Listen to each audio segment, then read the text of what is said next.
Bonjour à tous. Comme je le disais à l'entame de cette émission, nous allons revenir sur l'émission d'hier qui a été un véritable, je sais pas si je dois dire carton, en tout cas qui a touché énormément de personnes.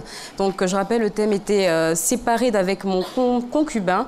Je vis dans une salle de classe avec mes 4 enfants. Voilà. Les gens ont réagi, mais massivement, sur la toile, des partages, une chaîne de solidarité qui s'est lancée assez impressionnante. Elle a reçu beaucoup de messages d'encouragement et je pense que même le public ici, hier, n'a pas pu rester indifférent. Et moi, ce que j'ai envie de dire, c'est que ce témoignage, en fait, met en lumière 3 points très essentiels. Premièrement, l'importance de la cellule familiale, les conséquences de l'absence d'un père ou d'un parent de façon générale, et surtout les abus dont les enfants sont victimes, notamment la pédophilie. Et c'est un sujet malheureusement qui, je pense qu'on n'en parle pas beaucoup.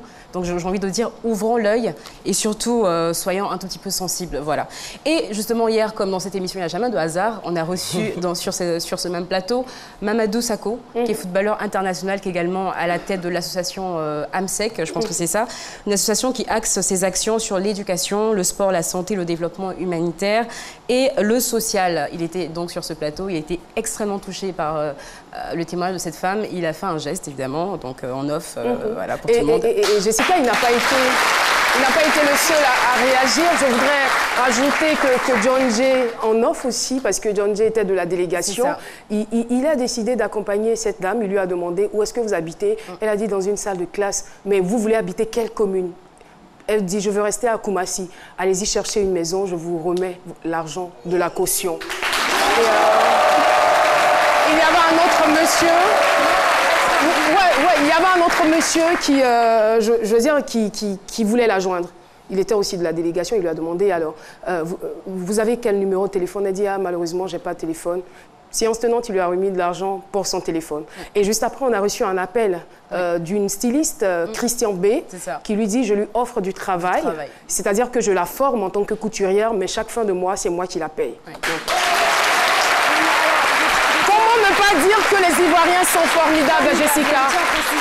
Dans les messages, on recevait, non, mais où est-ce qu'elle habite? On veut la voir, je vais lui offrir une machine à coudre. Je vais lui offrir. Franchement, la chaîne de solidarité était juste impressionnante. Merci pour tout ce que vous faites. Je veux juste rappeler que l'association AMSEC a donc déposé ses valises, parce qu'elle est en tournée africaine, a déposé ses valises en Côte d'Ivoire. AMSAC, pardon, pour moi.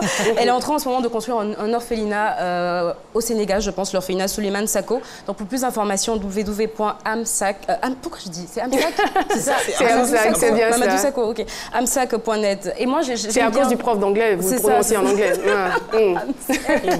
Alors, moi, j'ai envie de dire, parce que j'ai trouvé cette citation-là c'est un peu une pensée. Les montagnes sont faites de petits cailloux, pour dire que chacun a sa partition à jouer et que chaque pièce est super importante. C'est pas parce que vous gagnez 50 000 francs, 100 000 francs, 200 000 francs ou 1 million, chacun peut apporter quelque chose pour rendre ce monde meilleur. Voilà. Merci infiniment, Jessica Bomba.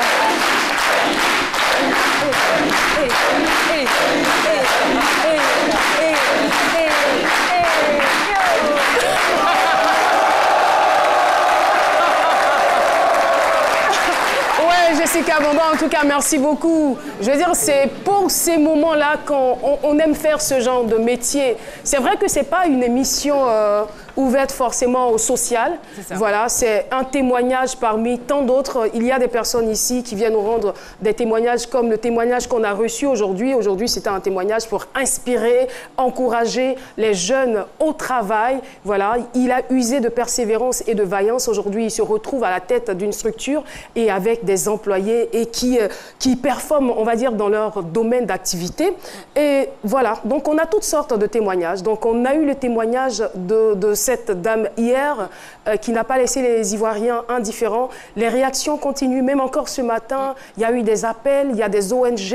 Et c'est comme cela, comme je le disais hier, une nation ne peut pas se développer sans solidarité. Voilà, c'est ensemble qu'on peut être fort, c'est en se mettant ensemble, main dans les mains, en aidant les plus faibles, pas en écrasant les uns et les autres, voilà, mais plutôt en se mettant ensemble. Oui, Jessica, tu voulais renchérir? Rapidement, ce que je veux rajouter, c'est qu'en dehors de ce problème-là, Elle a eu quand même un parcours assez difficile, mais je veux dire, le sourire qu'elle avait sur le plateau, c'est une leçon de vie également. Vraiment, c'est pour dire qu'à un moment donné, il faut s'armer de courage, il faut sourire à la vie, sourire aux problèmes. À un moment donné, ils sont obligés de partir, quand même. Et c'est vrai qu'arrivé à un certain moment, elle a écrasé des larmes parce qu'elle était émue. Et là, c'était quand elle parlait de Monsieur Traoré, ce monsieur-là, son bienfaiteur, ce monsieur-là qui l'avait aidé. Voilà. Donc, il a dit une phrase importante, il est comme mon papa. C'est cela, le papa qu'elle n'a jamais eu. C'est ça.